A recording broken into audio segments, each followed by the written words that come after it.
When are you going to start knocking the building down? The earliest the first buildings will come down will be the end of 2013. So we've got a good 2 years. But so many people need to move. We need to start moving people now. So for those people who are ready to move, have got somewhere they want to move to. People are worried about where they're going to go. Yeah. Well, we're getting around to everyone in those 4 blocks, Chris Carey and I, to sort of talk about people's choices and get them looking for somewhere new. That. They've said if we come out of Larner Road, there's no us getting back into the new properties. If you want one of the new properties at Larner Road, you need to stay on, yeah? And because you'd been... How would that happen?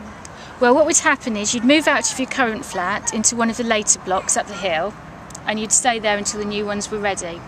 And then you'd have a priority for the new homes above people on the waiting list. Is it worth doing that, or is it worth just going into another orbit house, or is it worth waiting to come back onto the estate?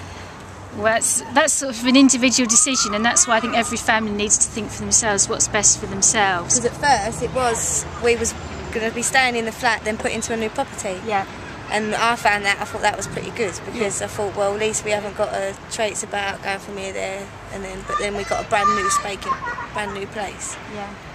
Well, that's one of the disadvantages about being in phase 1. If you do want to stay on, you're going to need a temporary move. I mean, the advantage of people in phase 1 who might want to move somewhere else is they get to move sooner. So whether being in phase 1 is good news or bad news really depends on which choices you're most interested in. Schools and things. I mean, my boy goes there. I mean, he goes full time in September, but he goes in Belvedere. But if I get moved further out, it's hard getting my kids into school. Yeah. And it's things like that. I don't know. It's going to be hard.